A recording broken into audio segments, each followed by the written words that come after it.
Hey, yo, it's me, Pops Van Marmalade, and you're watching the Comics-Related Madness Network. Huh? So come get some. CromCon.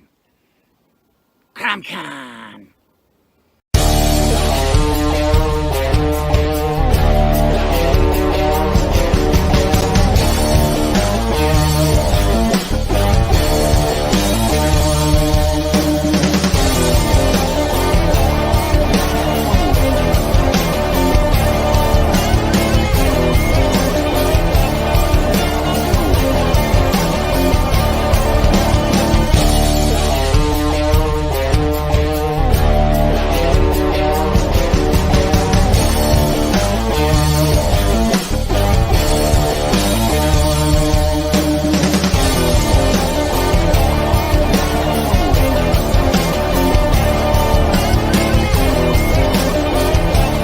Madness Entertainment Group presents the Madness Comic Network with original programming and additional comic-related content.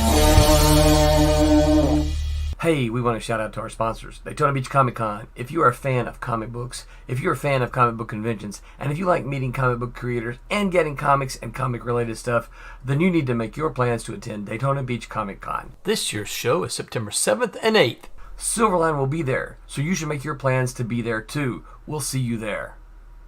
If you like comics and find yourself in the Orlando, Florida area, doesn't everyone come to Orlando at some point in time to see the House of Mouse? But when you're here, you need to make it a point to visit Coliseum of Comics, especially the one on East Colonial Drive. They carry Silverline comics, even a limited edition Coliseum of Comics version of our comics. So, when you go, be sure to ask for Silverline Comics and tell them we sent you. OCD stands for Orlando Collector Deviants. OCD, Steve and Trish, they're a family of geeks who promote geek things, particularly those around the Orlando, Florida area. They're big supporters of Silverline, and we think you should be supporters of theirs too. Go give them some love. If you are an independent comic book maker and you need to get your independent comics made, you need to look no further than Kablam Digital Printing. They print our books, and they do a bang-up job. They're not only trusted by Silverline, but many, many independent comic book makers. Head on over to kablam.com and see for yourself just how easy it is to have your comic printed by them. And tell them Silverline sent you. Hi, this is Tim TK, host of That Silverline Show on Tuesday. Join us at 11 p.m. Eastern, 8 p.m. Pacific every Tuesday night as we discuss pop culture and the joys of making comics. Hi, I'm Barb Kilber, co-host of Silverline's Wednesday Wham. Join us each Wednesday nights as we discuss comics, literature, movies, and anything else that may catch our attention. I'm Roland Mann, and I host Silverline's Silver Sunday. Join me every Sunday at 8 p.m. Eastern as we make mine Silverline.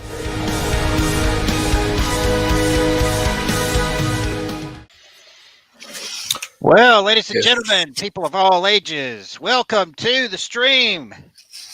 On Tuesday night, streaming about, what are we streaming about? Stuff and things with Aaron and Kenobi. That's right. Which is all you really need. So, Yes. All you need is us. So, anyway, hope everybody had a good week so far. It's only Tuesday. I know, but it's that day. It's what is it? It's just before Hump Day, right? So I guess Tuesday, the dreaded. Yeah, usually I can tell how things are going to go by this point of the week. So yeah, usually I can tell. I did see the Doctor Strange movie. That was kind of I did as well. Maybe we can talk a little bit about that in a little bit. Yeah. Yeah. Give us your review on it. I liked it. I kind of wish Captain Carter didn't die. I really liked that character. She was my favorite in the What If, and I feel they should do an entire series out of her. I don't know. I just think her costume, when I saw it in the movie, I'm like, yeah, take her. And then, she's in a different timeline, so they could say she's in this timeline. They could always make it, but I just saw the Captain Carter, especially when she had the little jetpack. Like, that was a cool idea, jetpack and the shield. I'm like, okay. Like, I really like that. I still couldn't get over the fact that the guy from The Office played Mr. Fantastic. I think it's just because I always see him from The Office. I've just watched it too much. I'm like, Yeah, there's yeah, a lot of you're people who Jim. cast him Yeah. way before. There's a I think lot he of fan works. cast in there. Yeah, I think he works. He's always going to be Jim from Yeah. The Office. Yeah, so I'm not necessarily. So I'm not. Did I'm you like, ever see okay. A Quiet Place? Yeah, I did. Yeah. I like. That's where my impression of him started to turn. Yeah, And I then thought he was. after that, I watched Jack Ryan, and that was pretty good. Yeah, That was really good. he's much more actually. I think he's doing that for a few seasons. Yeah, yeah. I mean, look at Bruce Willis. He started as a comedic actor, and then he went into like this action star. So Yeah. I mean, yeah. They can do that. It was just weird. I didn't expect them. I had not heard they wanted to play Mr. Fantastic. I saw him. I was like, oh, that's Jim from The Office. Okay. Well, seeing as So, how yeah. we're talking about it now, I liked it. I think my expectations were a little bit high, Yeah. a little too high. So I was expecting a little bit more to be revealed, but that was only a small part of. Yeah. I mean, I really liked the movie. I did. It's probably the best thing since Spider-Man, which some people really liked it, some people didn't. Oh, you Most mean the people like last me. one, the Yeah. No Way Home? I think I that's. really liked it, but man, I just the way they kill characters nowadays, and I know we're dealing with a multiverse, and they Right. can pull these guys out of whatever timeline, and then I don't know if you're aware of this, but they have the multiverse, which is alternate realities, but there's also the time verse. So Yeah. they've Yeah. got it explained somehow or the other. I've yet to hear the full rundown on it, but I just really hated here they've revealed these characters that people have been waiting for, and then all of a sudden they kill them all. Yeah. Like with very, very visceral deaths, not just simple little. I mean, That's Sam Raimi for you. Sam Raimi. I Yeah. mean, when I heard that he's the Evil Dead guy, then I'm like, oh, okay. Uh-oh. Kinsey showed me. That is true. We will cry a little on air. On air, we will tear up a little bit. Yeah.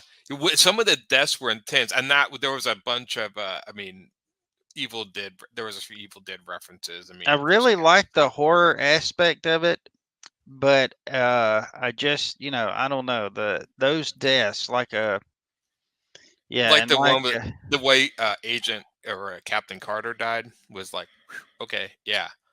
Yeah, that seemed a little over the top. Another one that seemed over the top for some reason was seeing Professor X.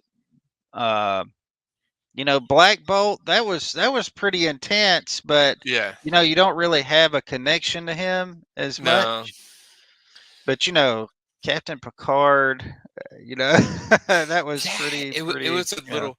What did you think about the idea that they made the Scarlet Witch some sort of evil entity instead of just because her code name was the Scarlet Witch, and this one they almost made it like the She's Scarlet separate. Witch was a sort of like Dark Phoenix type character. Yeah. And I wasn't sure how I felt about that. I felt that was a little like something had overtaken her. And I mean, in the comics, there's always that. Wanda was mentally unstable because of just the tragedy she's went through. So I almost don't think she needed to have some sort of evil book overtake her. I think it would have been just fine to have her have a mental For breakdown. me, I think the only thing that I had an issue with, and I'm glad they didn't push it too hard. They just kind of mentioned it here and there. They didn't really seem to push it too hard, was because if they would have pushed it harder, I would have had a problem with it, because it kind of seems at this point as a little bit of an afterthought, like, yeah, what if we do this? It's like, I would have liked, if that was the case, I would have liked to seen indications of it prior to this, Right. Because that's something that, you don't just fudge on, you don't just come up later and this whole time she's had this, elder entity, inside of her. You know what I'm saying? That's something pretty big to kind of leave out early on, Right. So But I yeah, kind of if they would have pushed it harder, that would have been a problem for me. But I mean, I like the idea of it, but it yeah. would have been better if they had started it earlier. You know. Or something like that. Yeah, because she even the way she took herself out was very much. It's almost like they did the Dark Phoenix saga in the Avengers a little bit with the Scarlet Witch. Yeah, And that I'm you like, didn't see her die okay, though. So yeah, yeah. I'm I mean, thinking, that's always unless you see the actual, um, body. I guess they could, and I just assume they could get her from a different universe or whatever. Or I mean, she can well, come back I think going magically. forward, if we see her anymore, it'll be the alternate one Hmm. because she's still good, fully Right. good. She's not tainted. She's not ruined or whatever. I never was a big fan. You mentioned the Dark Phoenix earlier, or the Phoenix Yeah. Force, whatever. I never was real big on that. I think it's though. I don't think it's because of the contents of the story. I Yeah. know that it was a turning point for a lot of people because Yeah. they killed a staple character and they pretty much kept her dead for years. And then they started trying to bring her back and did all kinds of craziness with her. But I think what it was for me is just because I think I entered in. I was out when it happened, and then I came back, and I don't know. I think I just heard so much about it, and it was spoiled so much that I think I just got a little bit of Phoenix fatigue because they Yeah. mentioned it so much, and It seems to be the only X-Men story, and it's bizarre. Out of 200 plus ish, I'm thinking 200 because of Claremont, but like all the stories out of the X-Men, it seems to be the one they just latch onto. And it was, I mean, it was a big story, but I mean, there's like Fall of the Mutants. There's a ton of X-Men stories they could draw from. So I never understood why this adamant focus on the Dark Phoenix saga, like why that was such a huge. Wasn't really sure. And it's funny. I was kind of not. What I was kind of wondering if they were going to tie the Wanda thing in and bringing the mutants into the well, Marvel see, that's what I universe. was talking about Yeah, my expectations I thought you were going to do being something that. high. Yeah, I thought, yeah, this is gonna be it right here. This is where they're gonna, because they brought and Professor X in. they kind of did, but they really didn't. You know, Yeah, I mean, they did, but I don't know. I was expecting a little more. You know, oh look, there's in some of these universes, there's mutants. yeah, Boom, they're he's dead. You know, right. it's like I That's what I don't was know. kind of hoping because I know in the comics Wanda kills most of the mutants, but maybe they could take that same concept and maybe she does something to make See, mutants I or was I don't know. expecting Yeah. that. I was expecting something like that. Something. Yeah. Because they brought Professor X in, so I'm like, well, okay, you're teasing the X-Men, obviously. So, I so really felt like this was like a precursor movie. It yeah, seemed like I was being taught about more. It seemed like this movie, the purpose of this movie to me, when I was watching it, after a while, I felt like I was just kind of being schooled on the rules and the kind of things that we were going to be expecting to look forward to right. in upcoming movies. That's what I felt like. I didn't feel like anything.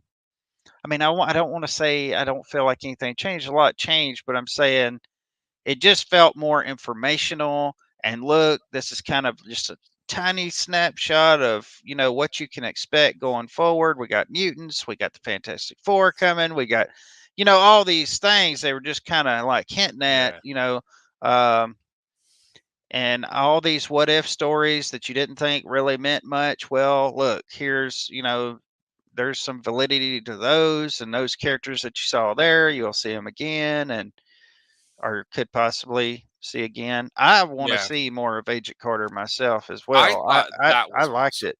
I mean, that Yeah. would be cool if she teamed up with the Falcon or something, like the alternate reality or something, and had I don't know. I thought I liked her in the What If, and the fact that they put her in. I'm like, yeah, they should do.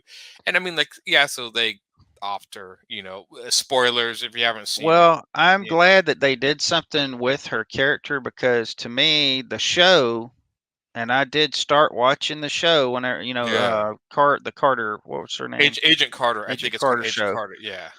I did start watching the show, and I watched it for several episodes, and I mean, I kind of liked the show, but I didn't feel like I was really watching, anything Marvel related. I just kind of felt Yeah, like it I was was very watching something different because I yeah. know they had a budget issue, and I know they wanted to keep it in a certain frame of, but anyway, I'm glad they did something with that character, and they didn't change a character.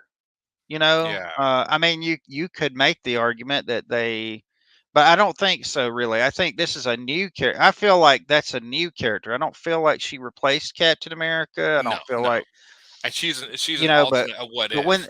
you Yeah. know, if they take Captain America and it was Agent Carter, now that would be a different story. Now you're like, now Yeah. this is not a new character. This is you're I gender think swapping, and I don't like it when they do that.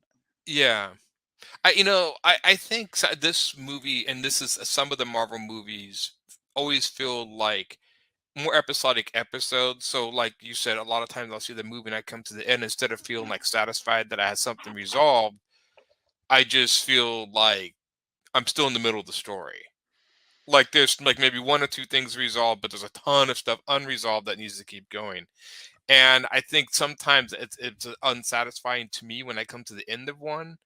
A little bit, like even in this one, it comes to the end and there was all these questions about Doctor Strange, and it was like there was like maybe one thing resolved, and then there's like three or four things like left open. You're like, okay. That sometimes is a little, again, with comics. I mean, I think that's why Infinity, was it Endgame? Is it Endgame or Infinity Wars? What was in the movie where they ended the whole Avengers? The Thanos, was it Endgame? Because that Yeah, was okay. Yeah, I can't remember the name. That felt like kind of exclamation point. But even then, they added a whole bunch of like, well, now the Hulk's this and this, and I don't know. Sometimes I like movies. I mean, that's the one thing I did like about this. The last Batman movie, and they do that with a lot of them. But like, even I mean, you can watch that Batman movie, kind of take it on its own. I mean, you could watch the sequels, but you can just kind of be like, "Oh yeah, the Riddler met the Joker," whatever. They closed it enough. I felt, and I think sometimes some Marvel movies do close up pretty well. But yeah, this one felt like a little more of a like, okay, this felt more of like an episode. I think sometimes what's weird is there's so many advertisements for other Marvel. I mean, like when I went in, we had like the Thor: Love and Thunder, and then the She-Hulk, and there's so many other episodes that it's almost like I can't sit and focus on this one because they're already teasing me with so much other stuff down the road. Does that make sense in a way? yeah, yeah, It's kind of like, okay, let me see this one. Let me focus on this one for a minute, and then I'll get to um the sort of the hype to the other one. Um, I like Doctor. I have noticed. Maybe it's just me, but have you noticed that? And this is a really stupid observation, so take this all with a grain of salt. Have you noticed the hair in a lot of the Marvel movies is becoming so sculpted that it almost looks like they're wearing like sculpted hair pieces? I definitely noticed in this movie. Did you notice that with Doctor Strange? Like, it felt like, is that his real hair, Yeah, or is that something that that one I was like, wait, yeah, okay, so it wasn't just me. All right, because I it felt was like, it was very noticeable to me. yeah, I just kept thinking, if I saw this guy in real life, I would think, his hair he's was wearing a painted wig on, or or he's something. strange. Yeah, he would Yeah, be strange. yeah. Ooh, there you go. But Maybe yeah, that's what they were that's going for.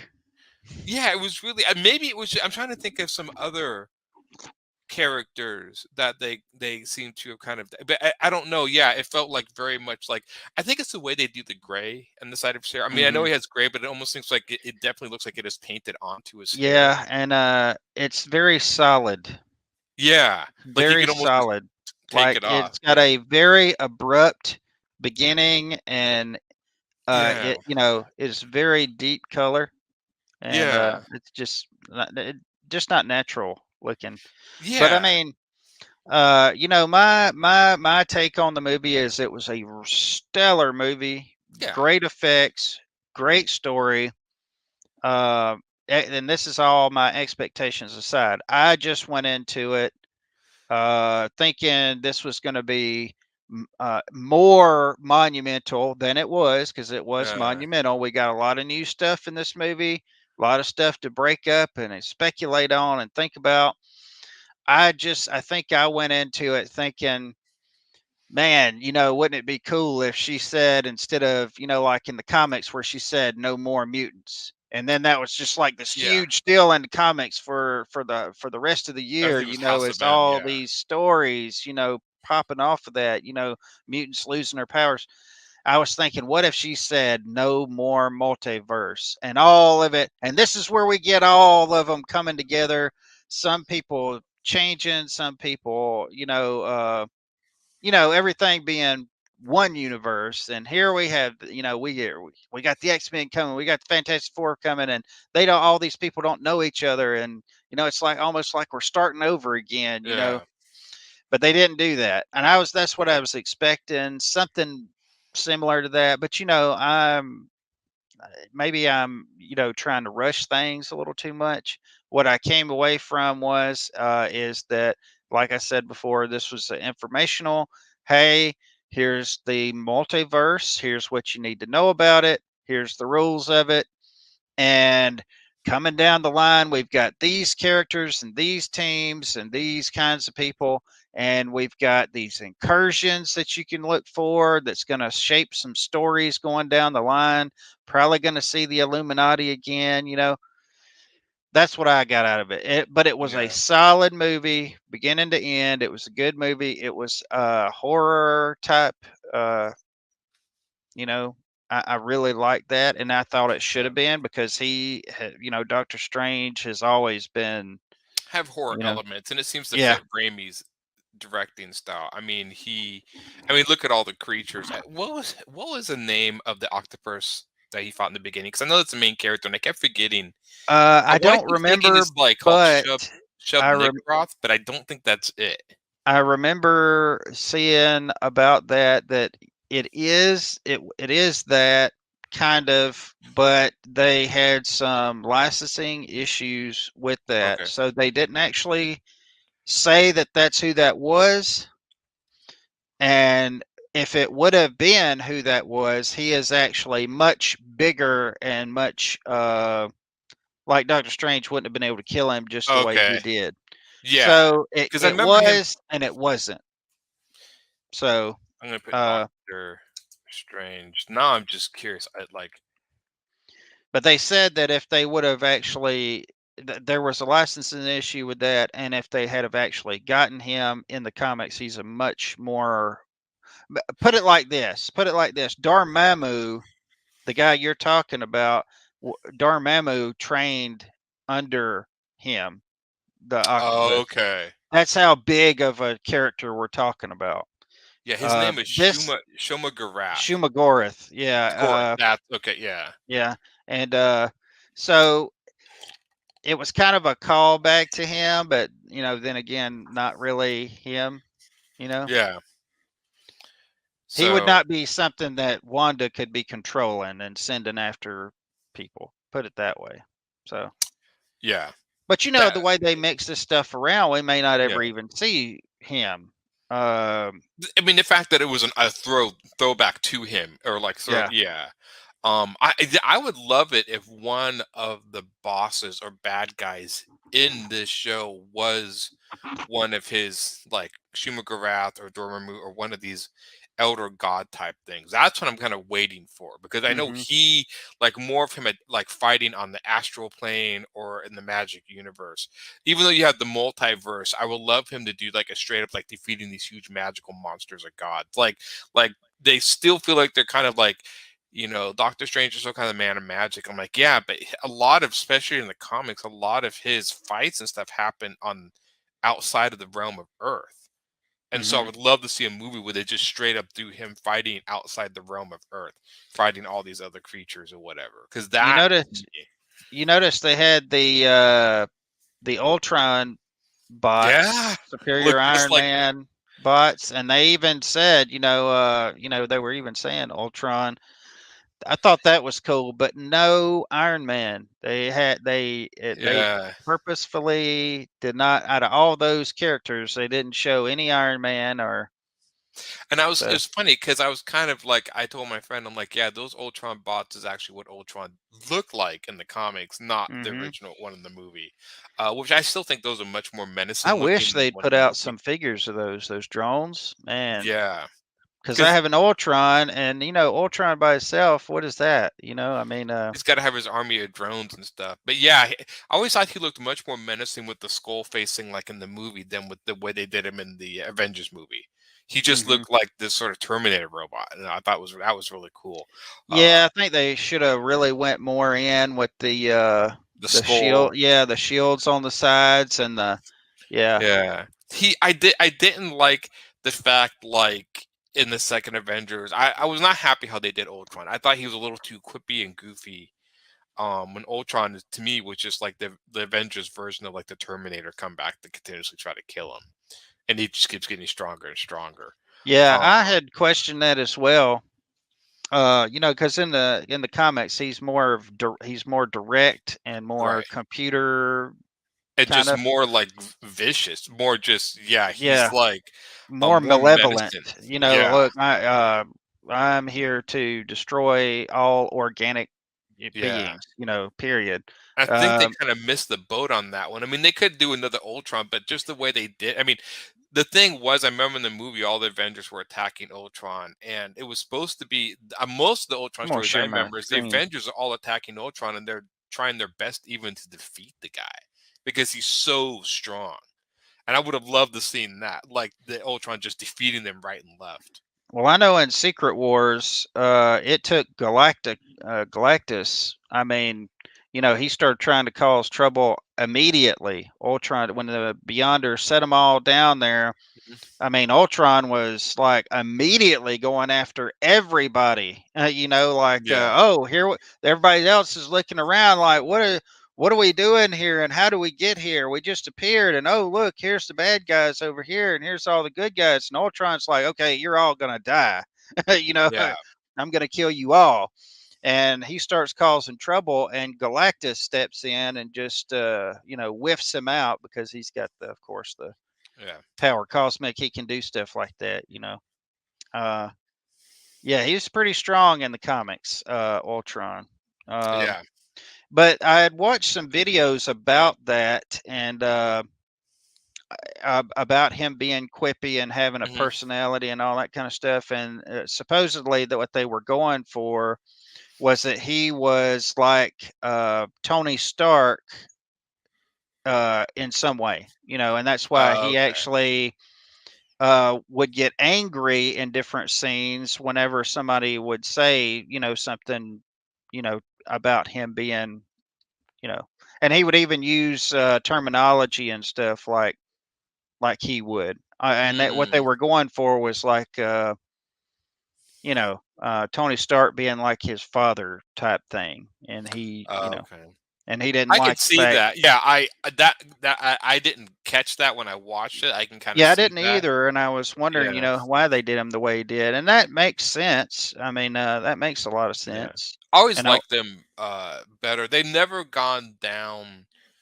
They really never focused in on the Pym storylines where he created Ultron and he was mentally unstable and he transferred that to Ultron. And there's a lot of it seems like Hank Pym characters kind of he was a major character in a lot of the Avengers stories, and it seems like they've either kind of changed her or yeah, like they really had that dude yeah, together in the Ant-Man movies. I mean, he yeah, he was really all together in the comics, man. That dude was a mess. I yeah. mean, Yeah, and so that's the one thing I was kind of hoping they would do more in the movies because I always like the fact. I mean, they've kind of done it with Wanda, but they've never really let Wanda have almost like a mental breakdown. I mean, she's upset. I mean, WandaVision, you can maybe argue she did, but it was just more of like she just had such tragic loss. I did think the one thing, and even my friend said it, she was wondering why they didn't put Vision alive in one of the multiverses.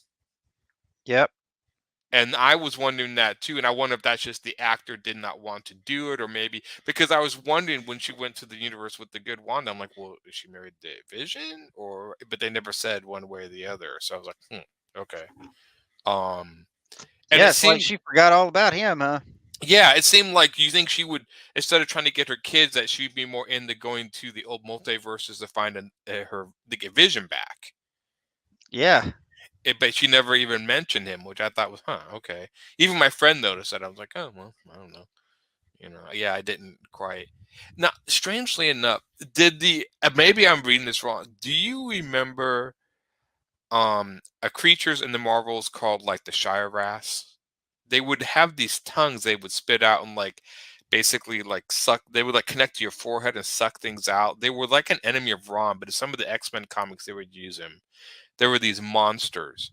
I don't remember that. Okay. There's quite a bit that I missed, though. I would come in and go out, and a lot of times, what would happen is I would miss stuff. I would pick up what I picked up Yeah. because where I'm from, it's probably the same way for you and other people as well. Yeah. But uh, I was in a small town, and comics just until we finally got a comic shop when I was in my teens. By that time, I was kind of out of comics a little bit. Right. So, because I mean, just I remember trying to keep up with certain issues and I just couldn't. And it was real frustrating. And Yeah. really, the only way that I could keep up with Spider Man was because I had so many friends that liked Spider Man, and I would get theirs. I would borrow theirs. They'd borrow mine, and they were kind of self-contained type stories. And that's really a lot of my comic book reading during that time was, Spider-Man. First, Secret Wars through my Yeah. brother. We had all those except for a couple of the issues, so I was missing a huge chunk of the story. That's why I went back later and actually read it. But Spider-Man was always pretty easy to come by just because of Yeah. friends. But as far as trying to find the books in the store, you had to be pretty lucky, you know. Yeah. Yeah. You did. Mine were kind of sporadic. I'm still that way now. While I'll buy an issue, go into the store, and there'll be like 3 issues ahead of me because I'm just horrible at keeping up with Well, with I books. actually, I hated it then, and there's some parts I hate about it now, especially when you know certain people are giving out all this comic knowledge that I never knew about that sound really interesting that, I need to go pick up that back issue or whatever. Yeah.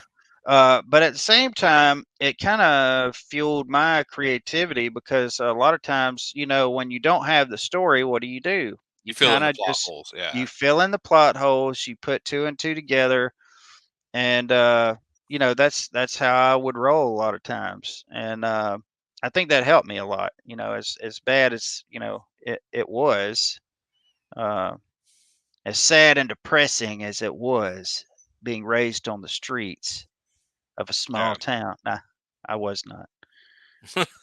The Shire Rats, what I remember, were magical beings. They were like these little hunched over. The reason I bring it up is the heads of the four monsters that were protecting Wanda in the show. Their heads looked very much like the design of the Shire Rat heads, and I was like, huh. Huh. I wonder if that, and I don't think they were not, but I remember them in the comic when they fought the X-Men. They were like they could do spells and stuff. They were like little hunched over. They kind of looked like the Skeksis from the Dark Crystal, kind of hunched over with all this, and they would do. And I thought they weren't buff like that, but the head design looked the same. I'm like, I wonder if that was a throwback to that. They were like the main enemies of Rom the Space Knight. So I used to read Rom. That's why I got into him.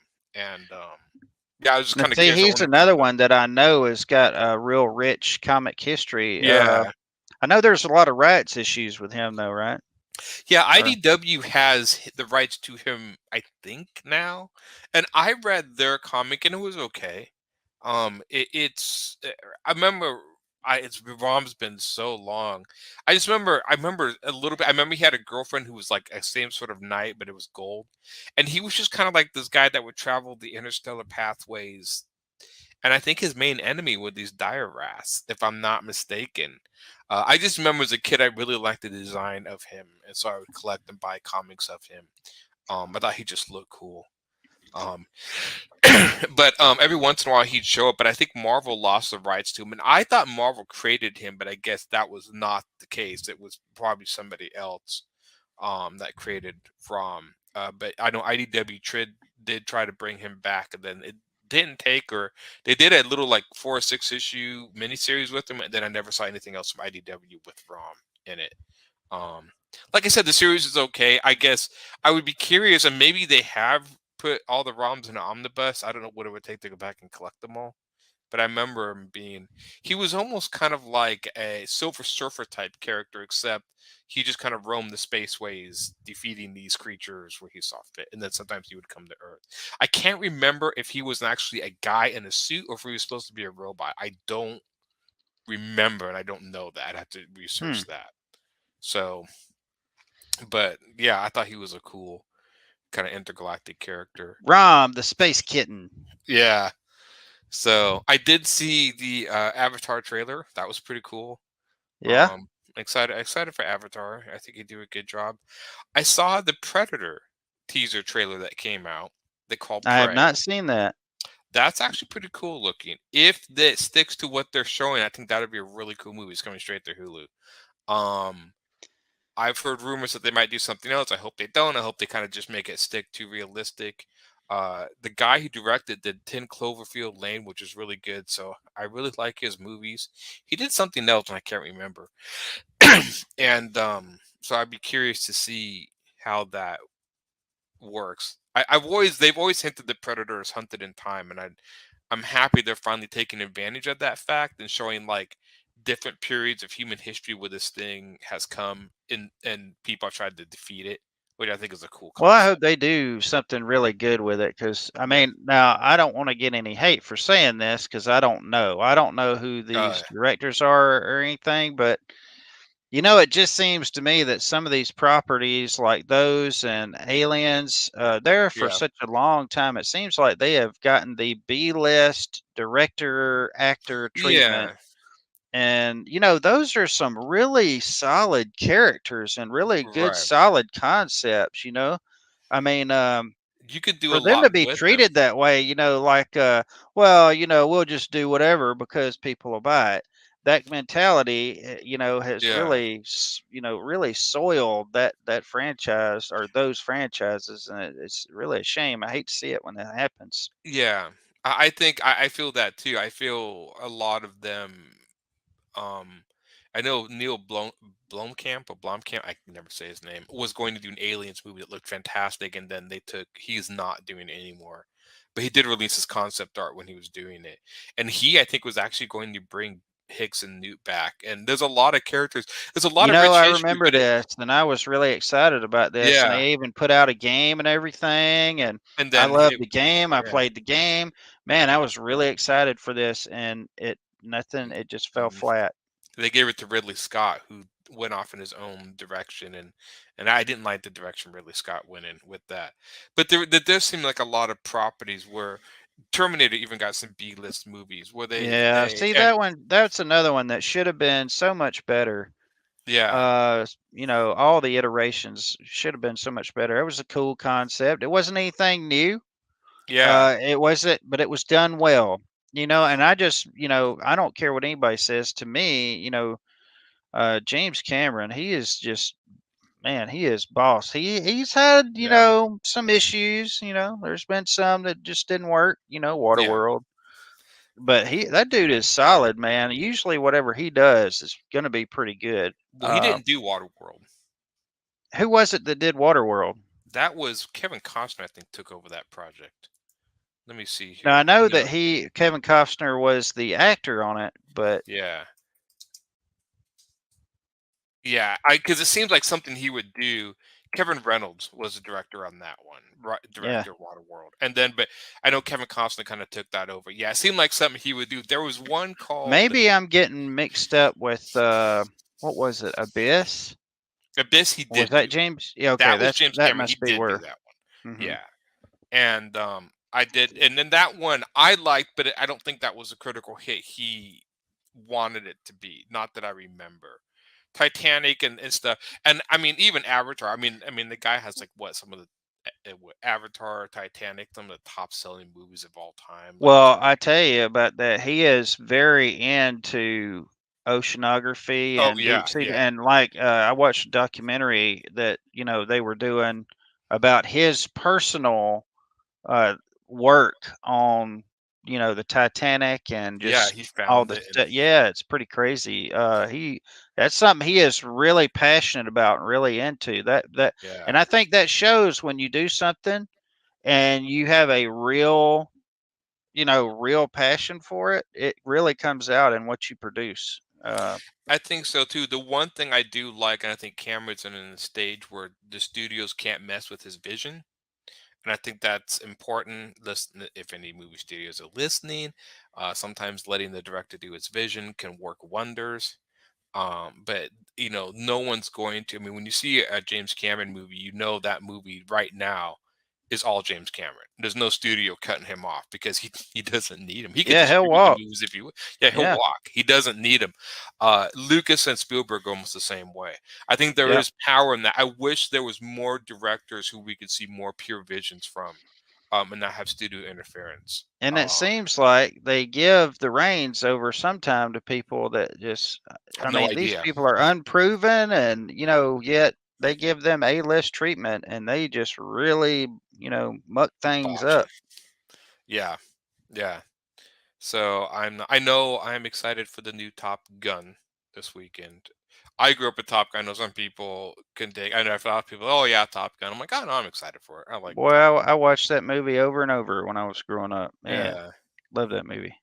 yeah. So I'm curious to see what And they I do with watched it. all the B-list movies that were made, Like Iron Iron Eagle Eagle and all of with that. Yeah. what's his name? I can't remember his name. I He's a think good it's actor, but Louis yeah, Gossett Lou Jr. Gossett Jr. Yeah, yeah. Yeah, I looked him up to see because I never know what happened to him, and he's still around.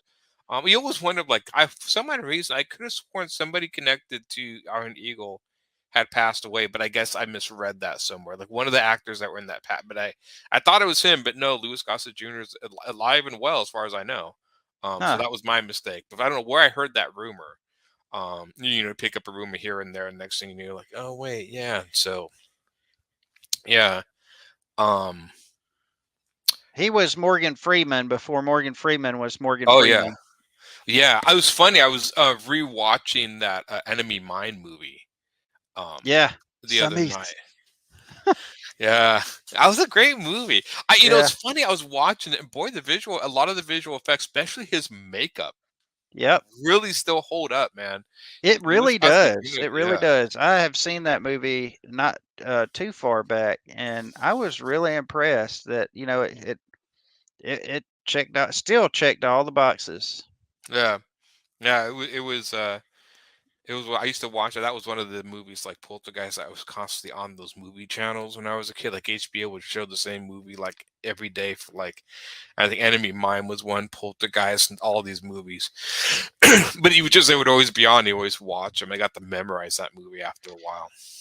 Well, I tell you, one thing about older movies that I mean, it seems like the older movies, the ones that we grew up with, they had some characters in those things that you would take. I mean, that would just outlive the movie. Oh For yeah. instance, you just said, Poltergeist. What Hmm. what are the characters you remember in there? I especially remember the psychic. I can't remember her name. Yeah, they're But here, and for the that rest lady. of my childhood, whenever we'd clean the house or whatever, the rest of my childhood, this house is clean. I know I it mean, was. I they just can't, don't have that anymore. I mean, these weird and, stand-up characters that are. Yeah, I know what you're talking about. That have. Um. Yeah, I remember Poltergeist the girl, but I remember always that the psychic lady. It was weird that then it's always weird to watch those movies and forget who's in it. yeah, Like the guy who played Coach was the yeah, dad in that, and I'm like, oh god, that's right. Like you see, like it's weird to watch Enemy Mine. Like Dennis Quaid is so young in that movie. yep. I'm like, oh, that's right. That was I Dennis can't Quaid. believe how little, though, even though he was so young, you don't really realize how much that dude has aged unless you go back and watch one of his movies from way Yeah, early 80s. It's ridiculous. yeah, yeah. There was another one he did. I don't know if you remember this one, Dreamscape. Oh yeah, Dreamscape was Yep. great. What I liked about that movie is, and I don't remember much about it, but I remember it. It was something that I had never seen before, and Yeah. it opened up a whole avenue, whole area for me. Always liked that. I always thought they really did a good job in that movie with the dream, the way they did the dreams, how they would flow in and out. It felt like a dreamscape. The Yeah, other movie that did a really good job at that was The Cell with Jennifer Lopez. Did a really good job of like yeah, that feels like a dream. Um yeah, Inception tried but didn't really, and that was always kind of like, because the idea, if like your dream, it would be, things would change, minute to minute, and it would feel like a stream of thought and stuff. Yeah. So, but yeah, other than that, well, we are at the hour. If you want to, we are 9 o'clock, so we can talk some more, or we can. Let's go ahead. I think the subject for tonight, and I'm not 100% sure about this, but I Yeah. think was, and I think it's pertinent to tonight. I certainly have some stuff to say about it. If it Mm, is indeed the subject we're supposed to be talking about, yeah. was balancing, um, or trying to do comics and lead a busy life at the same time, working jobs and Yeah. doing this kind of stuff on the side. Yeah, I think that was it. And if Yeah. not, we'll just talk about that because I'm pretty sure that's what it was. Yeah. So obviously we've got some people absent tonight for different reasons. Uh, of course, I'll just let them, when they come back, tell you what those reasons Yeah. are. They're all good reasons, but what it really comes down to is, as much as we enjoy doing even this right here, what we're doing, and I'm not just talking about me drawing, but the streams, is we really enjoy doing what we're doing, but at the same time, we got bills to pay, got stuff Yeah. to do, got family to take care of, got obligations and stuff. Um, Now, there's some people who have braved the unknown and just thrown, you know, they're all in. That is not me. I have a family I have to take care of. So that sometimes has to take, or all the time, has to take precedence over my playing. Yeah. Yeah. Yeah, yeah. Yeah, I've had to do that, juggling.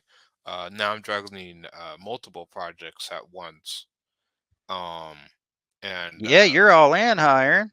I am all in on some stuff. So yeah, I'm juggling multiple. So it's weird because sometimes I have to try to like.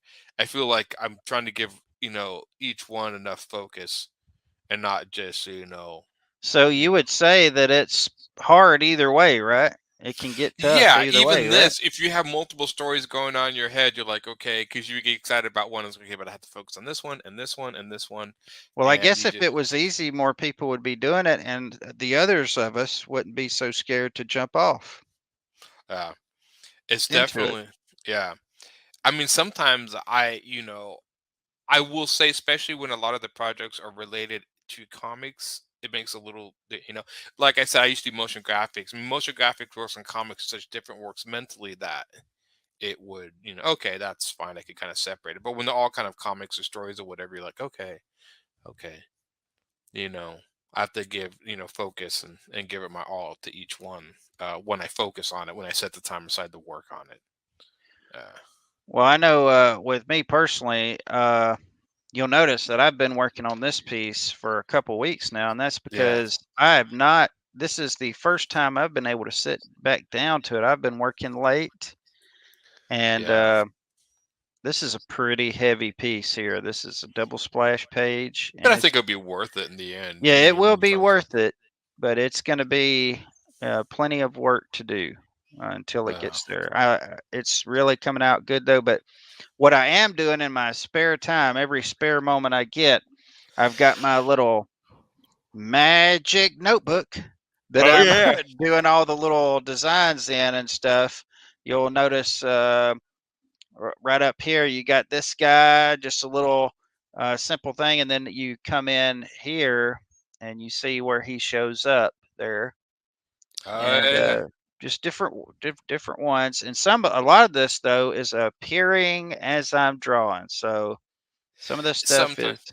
Yeah, just and I flowing. actually like to do that. And I'd be curious to know how much do you plan as opposed to just making it up on the page?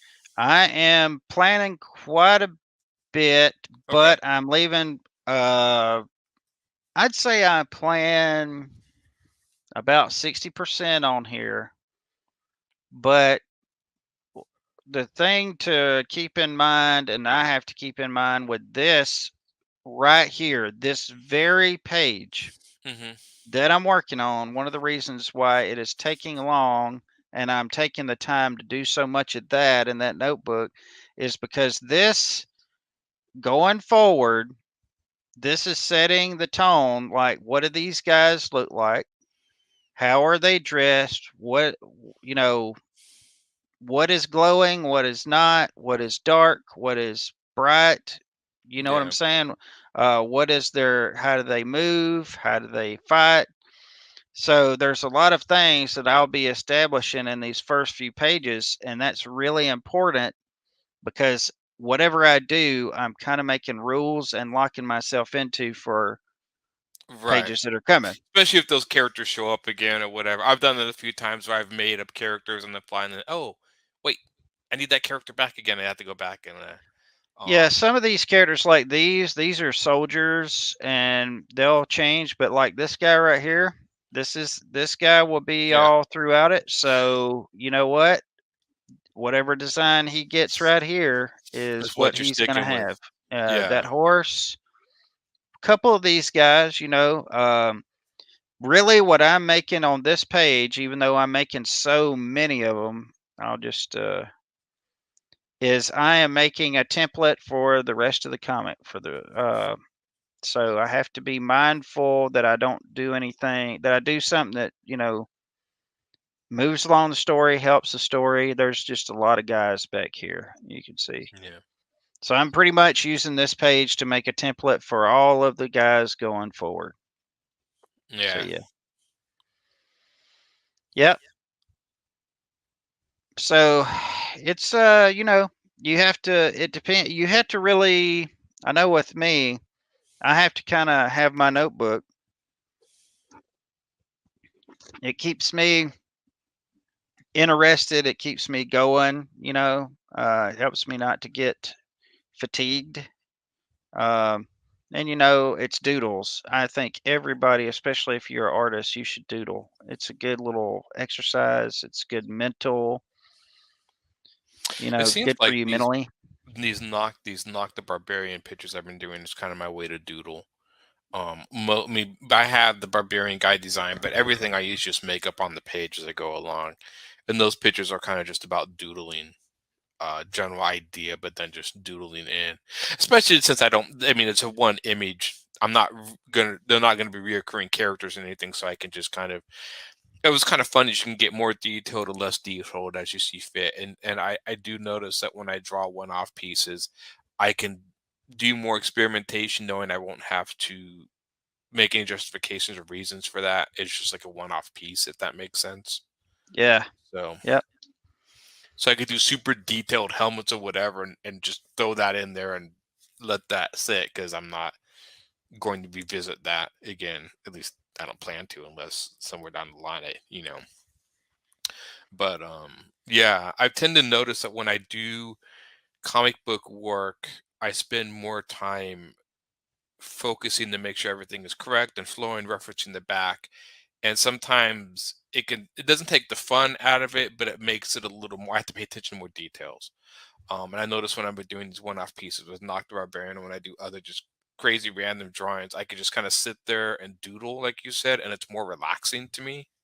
Yeah. I tend to almost notice I actually get better drawings out of it. I feel like sometimes I get better drawings out of my one-off pieces in my comics, just because I'm not worrying about acting or whatever. I could just kind of cut loose and just have fun. Well, I tell you, one of the things, and I've talked about this before, that helps me to keep the doodles and not trying to finish stuff out, because that's always been my issue. Is I do Yeah, something and I like, man, I wish I would have done this on a canvas or something, some kind of bored, and Right. I want to finish it out. So what I have done, one of the reasons I do this, I only use ink in my sketchbook. I don't use pencil Yeah. because there's no erasing. No erasing. That keeps the doodles. And if Right. I want to go back and fix something, then I redraw it down below. It's not going to hurt me. It'll only help me to redraw something. So that's what I do. That's how I keep it light, keep it simple, and not get too carried away with details and stuff. Yeah. Just kind of watching you draw. That'd be fun to do a big. I know. Are there good like bigger ogres or something in the background? It looks like there's almost like a Yeah, horn. in my initial, these were supposed to be it, but I didn't think that they really showed well enough how big they are. So I'm going to actually make them bigger. So I'm going to do Okay. this line right here of people.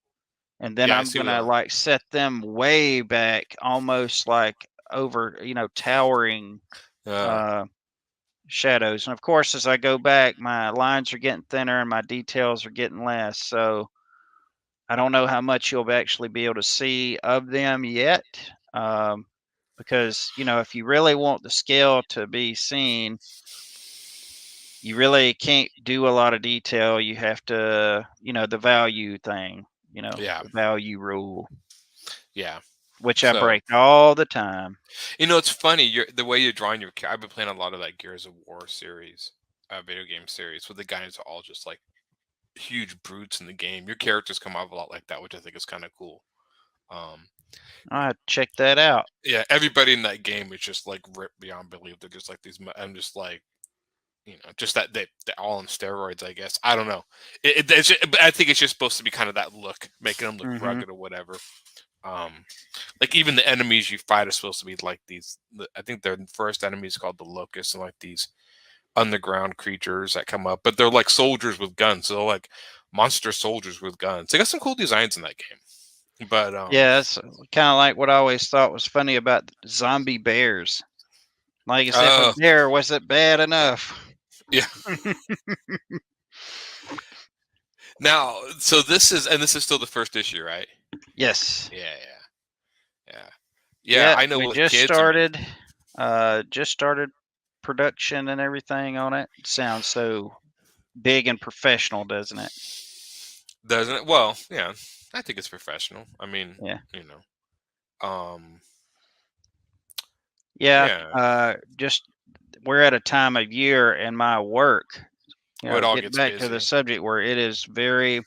This is like end of school time, so a lot of schools are actually putting in orders for the next year.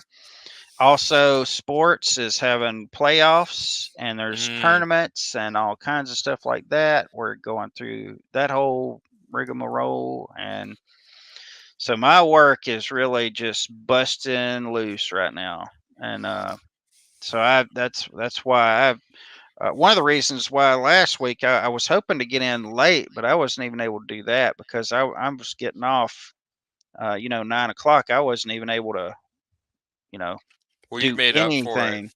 and Jose and all of them have not shown up. I hadn't even watched last week's stream. Anything notable happen? No, I think we're just talking about stuff like this.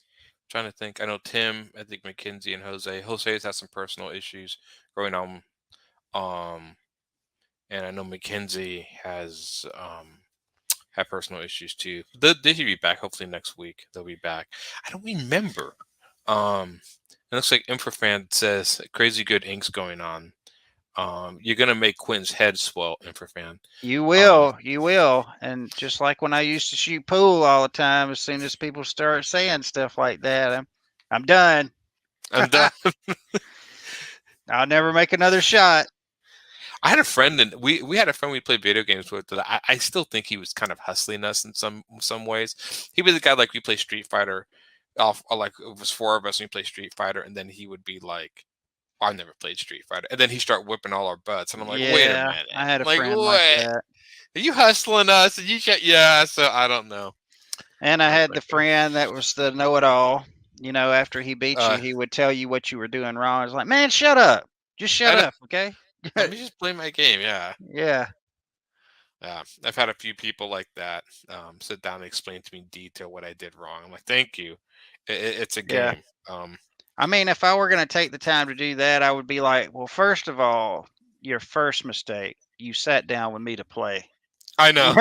You know, I just go all in, you know? You know you cannot beat the Grand Master. Yeah. I remember I did this to a friend, and I didn't mean to. I came in and he was playing the old video game Strider. I don't know how many on here remember Strider. By And the way, he's thank you, and for fans. Sorry, I didn't mean to oh yeah. interrupt. But thank you so much, very, very much. And he was playing the end boss of the Strider game, which was for the Sega Genesis. I think he had it on his PC. And he's like, he looked at me and he's like, I haven't been able to beat this last boss in years. I constantly try, never been able to beat him. And I'm like, oh, that's too bad. I'm like, I beat him all the time. He's like, how? Show me. And I went over and within a few seconds beat the boss. And the look on his face, almost like I just ended our friendship. He's like, Yeah. that's it. You're out. And I'm like, what? What? He's like, he just could not believe it. I was like, I just made it look so easy. Yeah. Yeah, I always thought that was funny on Dark Souls, you know, how some people would get so locked on certain characters, you know, certain Yeah. bosses, and then other people would just go right through those. But Yeah. other There's some seemingly easier ones they would get held up stuck on. on. It's really Yeah. weird. Get on Morpheus. How did I beat you? That should be. How did I beat when you play Street Fighter? You know, looked at him. It's like, is that a controller you think you're playing with? Yeah. Um. One was Killer Instinct. There we had a Oh friend of yeah. ours that was just combo king on that game. Oh my goodness. That Uh, and yeah. yeah, he got. We had a bachelor party one time, and we ended up at the end of it, all of us, you know, just toasted. And he was so out of his head, and he was like saying combos and stuff, left, right, right. It was so funny. I We still never let him remember live that this down. guy in college. We'd play Quake with him, and everyone was sitting. It was in a dorm room, and everyone we do LAN parties all connect between the dorm rooms. And I remember the drunker he got, the better he got. Like the Yeah. more like he would just be able to like he was constantly like sniping us with like rail guns and stuff. And I'm like, Chuck, I haven't even been able to see you. He's like, oh, whatever. I saw you jump there. I'm just like, dude. Yeah. So it was crazy to watch him. And when you get down there, oh, we don't want to play with Chuck anymore. He just destroys us. Yeah. He Don't did that with invite Chuck. yeah. He did that with Street Fighter. Well, he would like, well, your problem was, you know, um, you played me or whatever, because he just destroyed me at Street Fighter. It's like, I thought you were good, and I'm like, well, against my friends, apparently not against you. Yeah, the only time that I really went all in on a game and really just learned everything I could was Mortal Kombat 2. Oh yeah, yeah. And I could shape shift Shang Tsung Oh into yeah, because you had to every learn all the person. different combos. Yeah. Yeah, it was so good. But man, I would play that while everybody else is playing other stuff. I just got really obsessive about it. I think I remember. Yeah, I got to the Mortal Kombat. There was one. I was always the kind of guy that I would just I would just rent the fighting games, learn all the moves, play a little bit. I remember the one I really got into was Marvel vs. Capcom 2. Not enough to go because people get really, but I just always remember and I remember the intro music used to drive my family nuts. It was just like this cheesy song, and I don't like I'm that. not even going to sing it, but it was like they would hear that and they'd be like, "Oh, not that game." I'm like, leave me alone. It's my game. Yeah, everybody got tired of the bicycle kick, Liu Kang's Oh bicycle yeah, kick when I'd be playing. Yeah, they'd be and playing role playing and stuff, and I'd be playing Liu Kang against somebody. It was so funny. and for friend said he had a friend who didn't know one of the Mortal Kombat games was coming out that week instead of the next, and friend B got the game that week to practice over and over. So the following week, I'm sure he just destroyed him. He's like, yeah. That's how you that is definitely how you do that. I remember people who never played Mario, we kept telling them to jump in the holes because there was stuff down there and they kept dying. I'm like, oh, it wasn't that hole, it was this hole. Nah, Did you ever used to unplug your friends' controllers too? I have done that. Yes. Like Yep. quietly, and they're like, why isn't it? Yeah. Now you can't do that. You can't. Everything's wireless. You can't torture your Hmm. friends with unplugging their controllers and Yeah, whatnot. technology, it messes a lot of stuff up. Yeah, it was fun doing that. That was a pretty good troll. Yeah, it was. He apparently said he could pretend he hadn't played it at a friendly game. Friend B still got ass kicked to the control. That reminds me. I had a friend who it was a coworker, and he kept touting himself as this big action gamer, kind of like what Infrafan was talking about. And I remember when God of War came out, like if I played God, and I didn't care, I was just playing the games because I liked them. It was original God of War, and he's like, "Oh, I beat that or whatever." But I remember Devil May Cry 3 came out, and I was over at like my friend's house, and I was just playing through it, and they were watching me, and they were like, "You seem really good at this." And I'm like, "What do you mean?" He's like, "Well, this other guy that says you're so good at action games spent like an hour on the first level." And it was like, "You're clocking through every level like it's nothing." I'm like, "Oh, okay, what? I'm sorry." And after that, I think the other guy heard about that, and then it became this competition to outdo me at all times. I don't know why. We couldn't get any visual Yep. proof that he did, but he was like, "No, I am the ultimate game master." I'm like, "All right, whatever you want." I didn't really, you know. My problem now, I used to play a lot of PvP games, a lot of fighting games, but Hmm. I just am not competitive anymore like I'm that. not. I'm just not. Yeah. I guess because I just don't get upset about stuff, the way I used to. And I think one of the prerequisites of playing some of those games is you have to get a little upset so Mm. that you will work hard to get better at the game. Yeah. And I have the inability to do that anymore. Oh, I So, can't do it. Just like I used to buy like, I bought the newest. I like Street Fighter. I love the Street Fighter artwork. I was always been a fan of the artwork and Capcom's artwork. So I'd buy the new Street Fighter because I like the visual looks of it, and get online and just get destroyed to the point where the game was literally unplayable because everyone is just a grandmaster online. yeah. So I would just play the computer, I guess, or whatever. But yeah, I think fighting games were funner almost before online. Like you could play people online, but when I played my friends when we didn't have online, it was the skill of we always had the one friend who was like magically talented at all this, and but a lot of times we were pretty uneven because most of the time when we'd play with each other. So yeah, and for friend says. We all have that friend in the group who sees everything as a competition and missed out on the experience. Yes, we do. I have had friends who there's certain friends I won't play games with just because they get very angry if they lose, and kind of takes all the fun out of it. Yeah. Because I don't care if I lose or not. I've always liked more cooperative games. Me too. Yep. Just to get around that fact. Um, just because, but yeah, I've had a few friends who some of them would pout.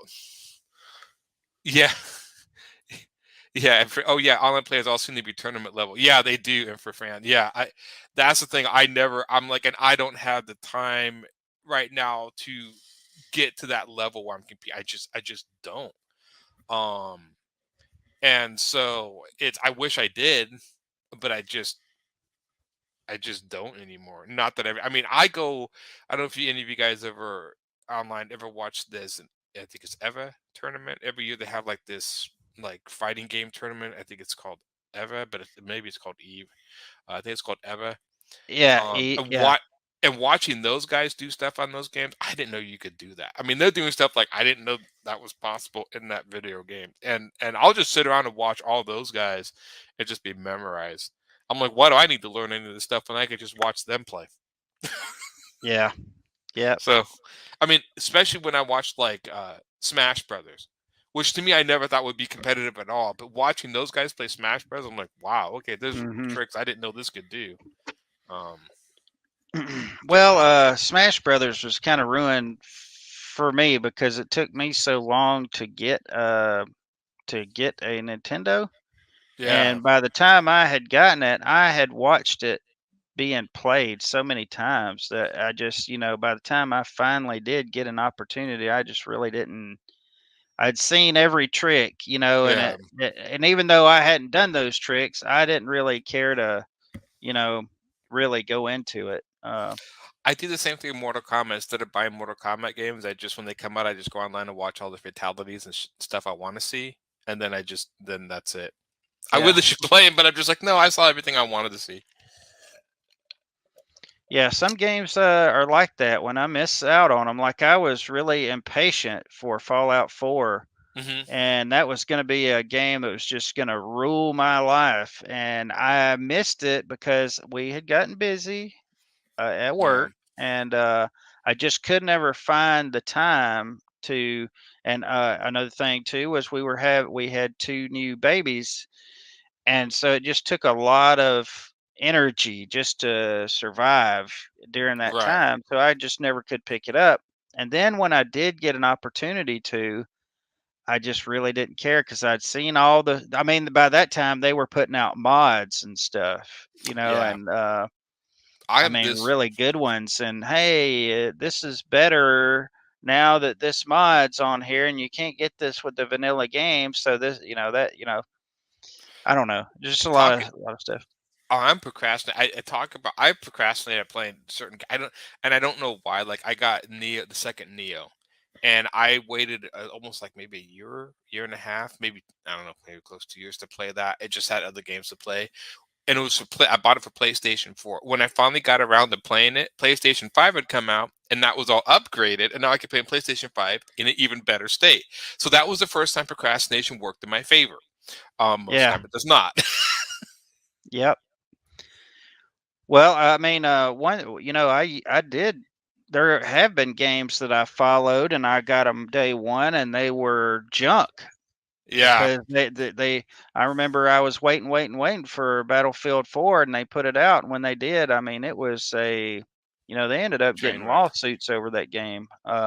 Same thing with that Cyberpunk 2077. They took it offline. They brought it Yeah, back, but they took it off because it was so bad. Infrafan says, "Man, these guys can get to smack talking too." Crow Cat on YouTube does some really funny supercuts of it. Yeah, when you get the people like, I remember I would have people when I would lose in Street Fighter. I'd have people would go out of their way to send me messages to yes. tell When me I that you played should Red block and do Faction, stuff. yeah, online, I'm like, I they don't they know you, man. yeah learn how to play the game. I'm just And like, yeah, send all kinds of bad, messages. it was like I just after a while I'm like I'm actually paying to be berated by strangers online. This seems a little They're not. bullying me. I know. Um, yeah, but yeah, I remember they would do that, and I'm like, I am blocking, but everyone was a master at it. Um, yeah, I just play some game. I forget, like I'm replaying Horizon Zero Dawn because the second one came out, and I played the first one when it first came out, so I do not remember much of anything that went on. I could just take a recap, but I'm like, oh, I'll play it. It's a little better and whatever. It's fun to play certain. I have a few times. This is multiple times I played through the Resident Evil series, all in a row. And those games are relatively short if you know how to just do shortcuts and go through them. But it is interesting the little things you pick up playing certain games in order, back to back. Um, and I have done that before. But I've also done it where I played. Oh, I go back and play the old games to prepare for the new one. And by the time I get to the new one, I'm burnt out. I don't game anymore. Yeah, I've yeah. done that to myself too. So I'm like, okay. Yeah. Um, Video games. Yeah, I mean, even with the drawing, even with like you keeping up with drawing. My favorite Resident Evil. Oh man, that's a loaded question. What is my favorite Resident Evil? That's what Infrafan is asking. Oh, Oh, the last one uh, I played was 5, and that it was was the one. Yeah. It was kind of good, but I don't know. It I was really different than what I remember because I skipped. I played 1 and I played 2 and I skipped 3 and 4, and supposedly 4 was really good, or yeah. something. But 5 Four was just was kind of okay. 4 was the first one where they introduced this sort of the way 5 played. 4 was the first one. I really liked 4. I really liked 3 a lot. I liked the idea of being chased by something you couldn't kill. That was always, I remember having fun with that. And they did the remake of 3 where they kind of did that and kind of did. He would show up at like certain scripted times. And I always liked it when I was, doing something to goof around, the nemesis comes breaking out of a wall, and I'm like, "Oh crap! I got to start running away." That I thought was actually pretty fun. I would probably say 3. I really did like the remake. I do like the older versions with more of the puzzles. When it came more shootery, it was okay, but I did like more of the puzzle aspects to the old ones. There was something about that. And I think they've kind of brought that back a little more in the newer ones, which are first person. I'm still not They're sure first what I'm. person, really. Yeah, 7 and 8 are first person, which I'm still not really sure what I feel about that. I liked 7. Well, see, that was another thing with Yeah, me is there for a while I wouldn't play anything except a first person, and then I moved to other ones as I got introduced to other games. yeah. But yeah, I was on a first person kick there for a good while. Infrafen says I still love the top tier version of the original. Yeah, it's so good when they remaster. It's gorgeous. Yeah, the first one that was really good. I will admit, as far as probably one of the more intense Resident Evil experiences I've had is playing number 7 in virtual reality. That was a trip. That was really cool. That I really liked. But again, the more I'm thinking, I know they put 4 in virtual reality, but I don't have the system. That's on the Oculus. I don't have the PlayStation VR. Um, I am playing Doom 3 VR, and that completely changes the whole game. Now I really feel like I'm in an Aliens movie. That's the closest I'm ever going to get to an Aliens movie is walking down those corridors and having all those demons jump at me, like especially when I Yeah, open a door and stuff. I You feel a remember little that more, movie. Yeah, I remember that game. Holy moly! yeah. And I remember being. Which one are you talking about now? Just to make 3, sure. 3. So this is the one where they kind of redid it and they kind of made it more darker and sinister and stuff. And they put the whole thing in virtual reality, and boy, it's a different beast in virtual Well, reality. I remember playing. I don't remember which one it was. It's when they had finally brought it back. And this was back in the aughts. Um, when they actually went from the classic Doom to actual, real good animation and stuff. I Yeah, don't know if you remember. I don't remember what the name of it was, but there's anyway, I was up till 3 o'clock in the morning playing that. And one thing I always used to do when I'd play first person games is, if I ever saw a mirror or anything yeah. I like try to that, look into it. Yeah, yeah, I'd also try to see my legs first thing, to see if I can see my legs. And of course, if I could, man, this game is awesome, if I could see my yeah. legs. But man, I was 3 o'clock in the morning playing that game, and I was in one of the bathrooms in the game, and I looked in the mirror, and all of a sudden it did like this huge close up, and like your face, like it's like your face rots off of your flesh, I don't right? think I've And I seen was that. like, oh my goodness, it was like I was already, spent I from thought, the day, and then it being so late. Holy and then moly! it just, yeah, seeing that you're thinking like you're seeing things. There was, as for a horror game, there was an old Silent Hill, Silent Hill 3. That was the one. Usually horror games never really bothered me too much, because especially Resident Evil. I mean, I got a shotgun. I mean, it's like, okay, I know there's zombies in here, but I got a shotgun, buddy. So hey, man, you know. Hmm. Um, you're not messing with me too much. But I remember one of the Silent Hills. It was number 3. I was trying to solve this puzzle, and I kept going these series of rooms to try to solve it. And I went back through one of the rooms like a third time trying to figure this out. And all of a sudden, like the room kind of went dark. All these black tendrils came off Oh boy. the room and like grabbed my character, dragged me down. And then I see the scene of this crazy doctor dragging my corpse off. And I'm like, what? Is this part of the game? What? And it wasn't. Then I just restarted me the game. It was like they just put random killings or random sort of deaths in the game that would happen. That threw me because I'm like, I've been through this room like multiple times. It killed everyone in the room, and all of a sudden it's like, no, the game is like you've been through too many times. And like, I was like, okay, that freaked me out because I was like, what is going on? That was the one. I hope so. I mean, they did the PT demo. I'm hoping they do something. And for fans says, do you think Konami is serious about the Silent Hill resurrection, or is it just false hopes again? I hope so. Just give it to Hideo Kojima and Del Toro. Let them finish what they started. Man, when they start doing stuff like that, though, I am more scared nowadays than anything. Yeah. You know that they're gonna mess it up. Mess it up or screw it up.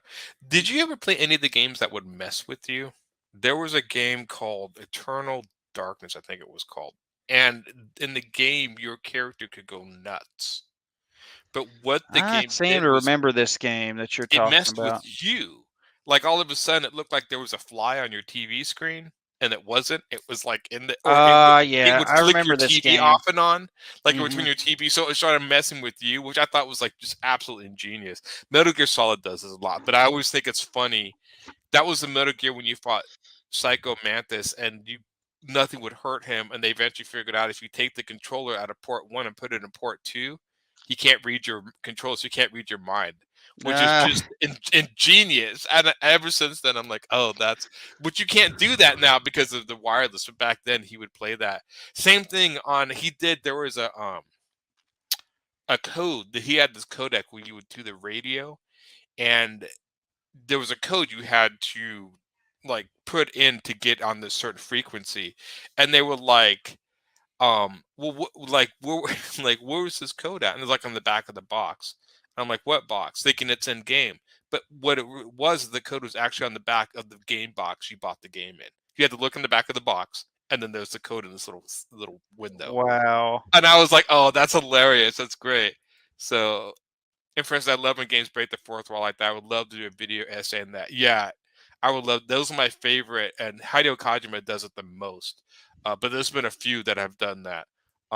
Yeah, when they break the fourth wall in video games, they do some really. There's some other ones that I've seen them do that on. But the stuff with like the Doom where the face melted away, and I wonder, I bet you that only happens it doesn't happen all the time. I bet you that happens like every so many times you look in the mirror or something just to freak you out. Yeah. But stuff like I that. love that game, but it seemed to me to be too quick. Once I finished, I was like, wait, is that the end? The newest Dooms add a lot of platforming. There's some games I really get into, and I've noticed in my time, I've tend to like almost like I'm going through and playing the Gears of War games, and they seem to be about 10 hours a piece, and that's usually about okay.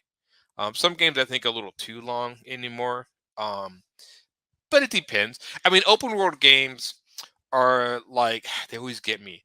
Well, yeah, if you play just the main missions in the open world, the game's like 10 or 15 hours long. I'm like, yeah, but it's like, well, yeah, but if you want to do the side missions, then it's 60 hours, but you don't have to. I'm like, well, if I'm going to miss like 70% of the game if I don't do the side missions, then why am I playing it? So they always get me on that.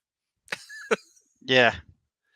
Fez is full of things you have to do in the real world. And X-Men for the Genesis. To reset the computer on a level near the end, you had to physically hit the reset button on the Genesis. Brilliant. Oh, I didn't know X-Men did that. I played one of the X-Men. I don't think I ever got to the end. That's hilarious.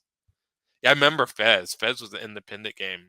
But yeah, they don't really. I'm trying to think of the way computer systems are set up. They don't really have. I mean, they don't even have start buttons. Now I think the start button is the options button. I still to this day cannot figure out why they have hit the start button screen even in modern video games. Like why does that, some games have started to do this. They'll go, you boot up the game and it goes straight to the menu of like start a campaign or whatever. But there's still some games that have that screen that hit the start button, and I'm like, is that really necessary anymore? I think that's a holdover from the arcades, but I'm not sure. Maybe it's just something. But I'm always like, what am I hitting start for? Why don't you just go straight into the game? Some games are doing that, but there's still a few that has like hit the start button. So, well, we're moving up toward that movie, Ready Player One. Yeah. So pretty soon we'll be going into rooms in virtual reality. Hey, you're gonna go try this new game over in room whatever. That's gonna Yeah. be something. Have you ever done virtual reality? No. Quentin? Oh well, one time I went to San Antonio and went Mm. to what was it? Dave's, Dave Oh, and like Buster's. Dave and yeah. Buster's. I don't know if you ever heard of it, but it's a Oh big yeah, thing yeah, over here. Yeah, yeah. Yeah. Virtual I reality played is a a good Star trip. Wars game. It was pretty good.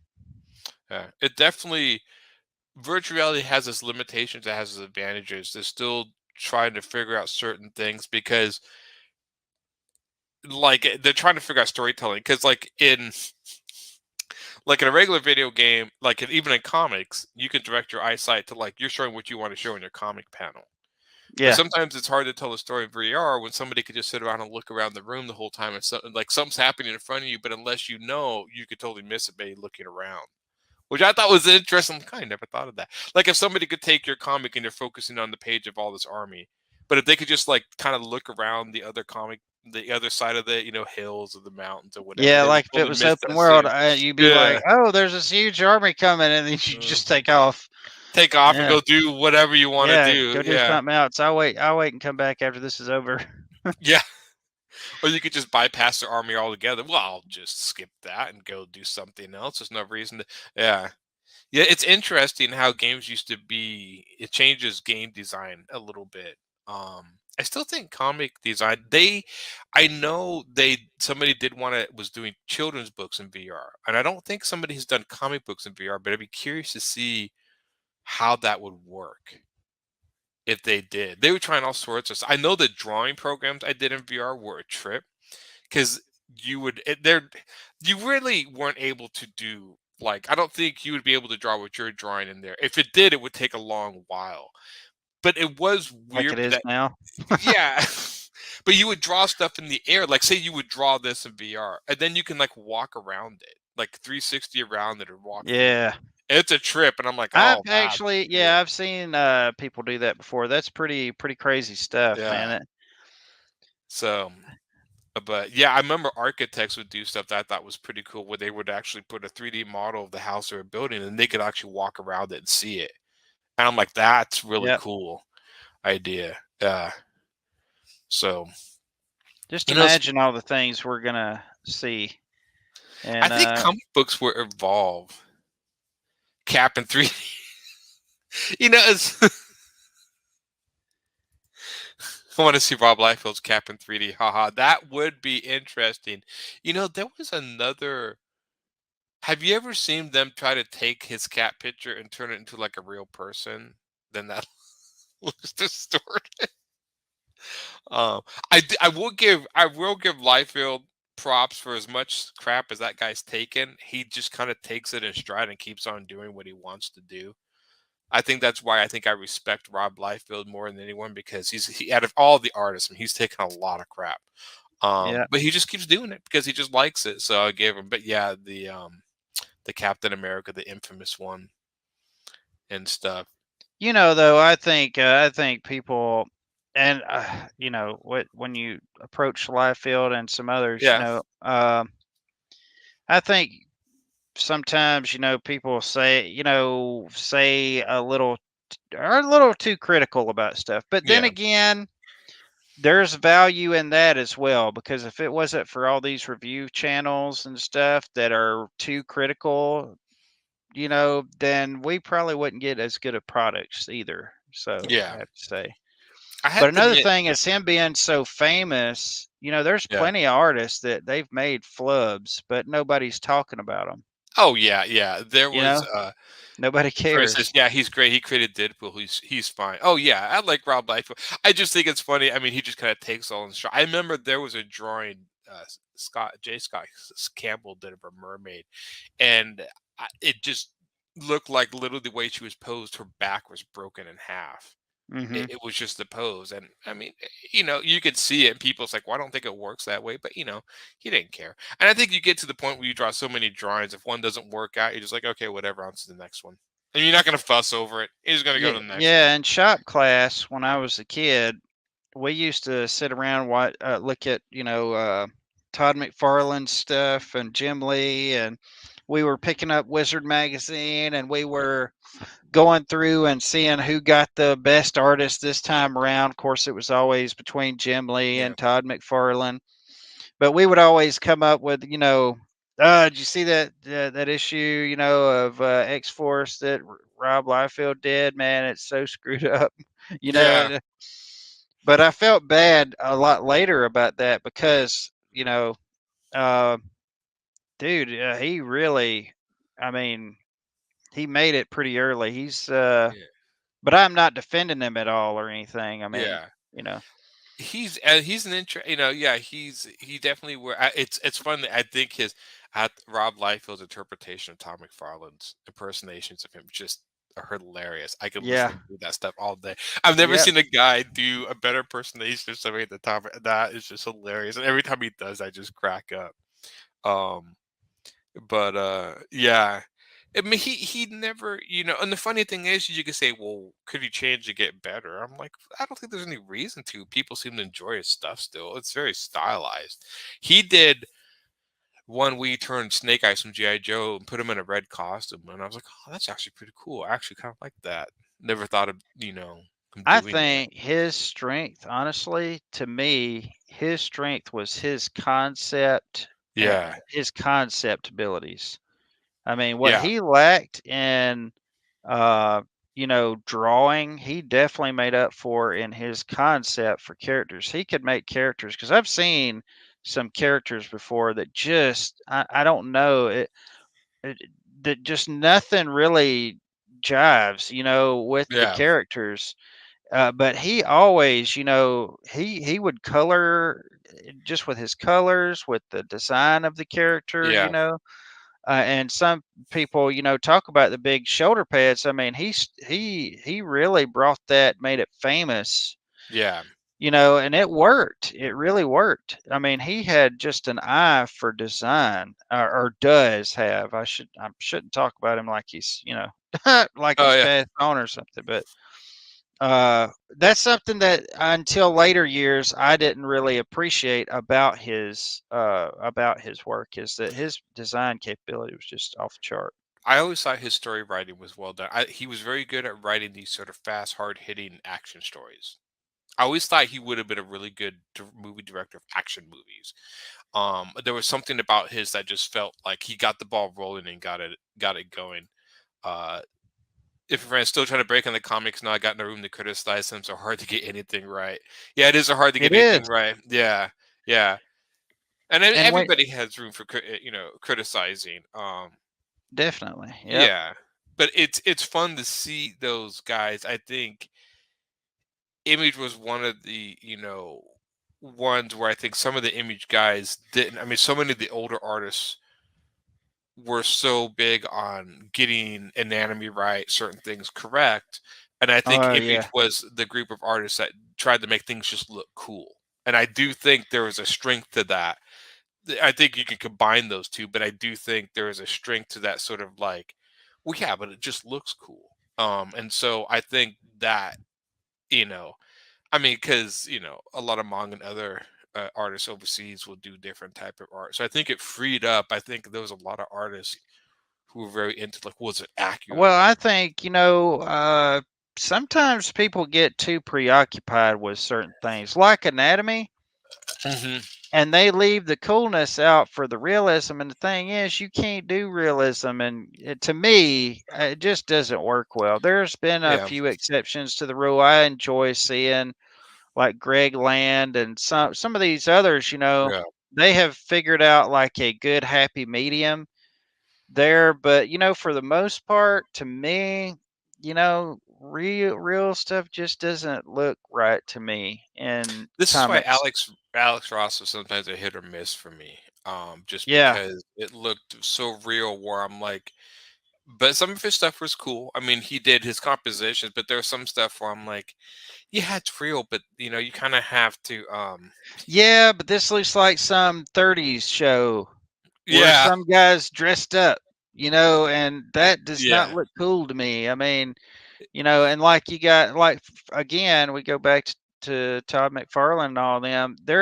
man, they're not even worried about anatomy. They're just No. worried about getting this particular pose and getting the feeling and the thrust of it, Yeah. across. And I'm cool with that, but that's a foreign idea to a lot of people. Yeah. Infrafen says 2 words, Mike Mignola. Yeah, I would agree, Oh Mike yeah, yep, Mignola, and he's able to. It is actually, I've noted, even to me, it's harder to do good artwork with less lines. The more lines you put in, you can cover up little things. I mean, even I've known this. But to do such simple shapes and lines, you really kind of have to know yep. your compositions and stuff. Yeah. Um, And yeah. what's crazy about it is the mind, the brain, picks up on shapes and Right. all kinds of stuff that nobody intends, but it just does. That's the way it works. And like some of the most iconic characters and character designs, they have such simple costumes and such Yeah. simple, uh, you know, icons on them, logos and all that kind of stuff. And here we are trying to match 3D games and all that kind of stuff, and put all these little details and all that kind of stuff. And I'm talking about me as well here. I've always drawn like this, and it's just an issue I have. Todd McFarlane cursed me with this because I saw his stuff and I Yeah. was like, man, that is so cool, all those lines. And it's ingrained now, so it's hard to get rid of. I do a simpler version of some of the stuff sometimes, but with this being so gritty, it's hard to not Yeah, because to. he would say, like, "You're so detailed, Todd," and he would like, "I just doodle," and Yeah, just kind of add stuff on there, and yeah, but sometimes simpler is just better. I mean, it just is. That Mike, uh, what's it? I don't even. I never can say his last name. I can never say it. Magnolia, Magnola. I think Magnola. that's how I. Now I could be pronouncing it wrong too. You're So, wrong. Mike, if you're out there, if You're he's wrong. watching this, he's like, "You guys both got it wrong." Yeah. And Infrafriend says, "I'm looking forward to the Alex Ross's Fantastic Four graphic novel coming out. He's moving into a star between his and Kirby." Now that would be interesting. I would be interested to see Alex Ross actually Now, stylize that his character sounds in some very way. interesting to me. Yeah. What's that Alex Toth quote? "We do something down to its essence and draw the hell out of it." Yeah. Yeah, the basic just the idea, whatever. I tend to like bigger shapes. I know when I draw more. I'm like, if somebody said your drawings are very chunky. I'm like, yeah, I'm putting together shapes that I think look cool together. So I'm kind of a line artist, but kind of using line that creates shapes I think are interesting. Um, and stuff like that. Which goes into more, and I think a lot of times when you go more cartoon, you tend to work in bigger shapes. As you go towards more realism, you tend to kind of, how do I say, blend those shapes together into more of a solid mass. And more cartooning is more like independent shapes. I mean, like, even look at Peanuts, it's like, you have a shirt, little pants, the shoes, the head. I mean, they're all kind of like these separate little shapes you can take off. South Park is a perfect example of that. I mean, it was all cut paper and it still looks like it, but you know, I think the first time I really, really started to appreciate styles, well, like yours or like an animated style hmm or any of those things that were not Todd McFarlane, not, you know, uh, Kirby, not yeah, Ditko, not, it was probably Scott McDaniel. He did Nightwing, he did Batman, and he has this real curvy animated type style. You just have to look at it.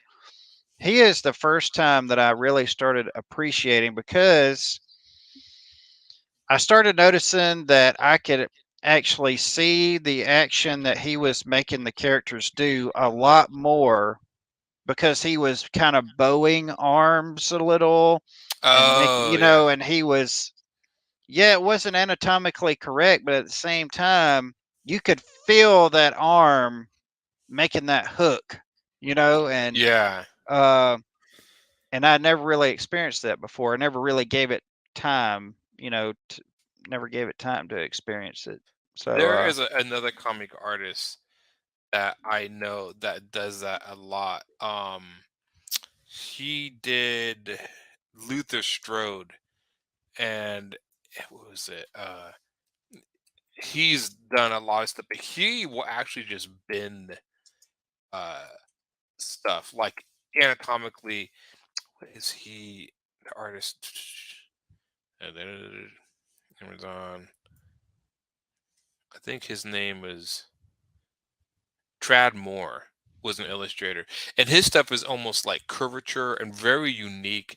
And he would the way he would do like he would draw the legs, but like draw the leg like almost like rubbery. yeah, Like it was like, yep, and I always thought that was cool. I know I was like, oh yeah. I mean, I think if you keep it consistent, it's right. yeah.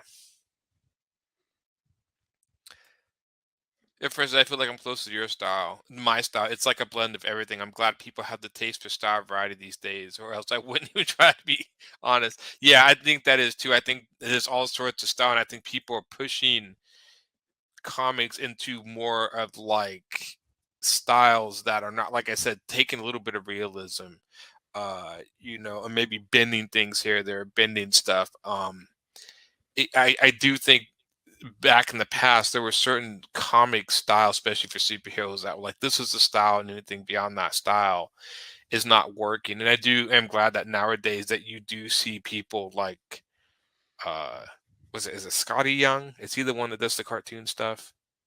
Am I thinking um like doing straight up cartoon versions of comic characters? I think the one person that really kind of broke the mold of the realistic superhero idea was Bruce Timm when he did Batman the Animated Series. Was because he stylized those characters so much Yep. and really brought them to a cartoon essence, which again was heavily influenced by the old Max Fleischer Superman Again, cartoon. and there Yeah, again, you really feel the the punches and stuff. yeah, Yeah, yeah. yeah. I love that simplified anatomy. I've got that book. You usually have the same books I have. The Simplified Anatomy book by Christopher Hart. I'm I not sure love if I that had book. the Yeah, if you don't have it, you should pick it up. It's pretty good. It's simplified anatomy. anatomy. hmm It's Yeah, I pretty should probably good. play that. Yes, Tim is a huge influence on me. Yes, yes, he's a big influence. One of the even with the obsoletes, I was trying to do the muscles in there more like the guy does them in Dragon Ball Z. I apologize, I'm forgetting the gentleman who does Dragon Ball Z off the top of my head, but very rigid and stuff, just You could making have them said like anybody, and I wouldn't have known. yeah, I'm yeah, but he's done the way he does the muscles, it almost look like square blocks. And I just like and like Bruce Timm is a huge one. Who's the gentleman who did the he passed away, but he was a very much an influence on Bruce Timm's style. He did that big Justice League uh comic. I can't remember his name. Infrafan might know him. Um but he would do almost like painterly type stuff. And now I can't remember his name right now. Did he just pass away, or No, he passed away a while ago. It's gonna drive me nuts. Okay.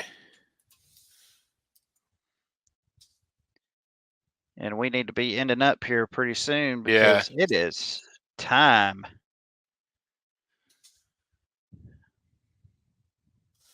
I hate to as well. No, I'm gonna. Well, anyone out there listening to this, you probably know who I'm talking about. I just can't think off the top of my head. It wasn't even called Justice League. It was called something else. It was a huge book about like the Justice League in the 50s or whatever. I can't remember. Cook. Yeah, that's right. Cook. Yeah, that's the guy. I can't remember his first name, and I can't remember the graphic novel. I think his name. It wasn't Tim Curry. I know you're talking about. Yeah, he unfortunately passed on, but he was a fantastic artist. But yeah, it's getting down to that time again. So I think we are going to call it a night. And of course, once we leave, then that's pretty much the end of reality as people know. You'll have to, just Yeah. until the next time, you'll have to just wait on us. Yeah, I know. Darwin Cook. Watch Yes. reruns. Probably spelled wrong. Yeah, I think you spelled it right. I think that's right. But yeah, I guess we'll just close out here with Make Mine Silverline. Make mine Silverline. And we'll see you guys next week. All right. Bye, everyone. Bye, everybody. Hey, I'm Pat Broderick. Make mine Silverline.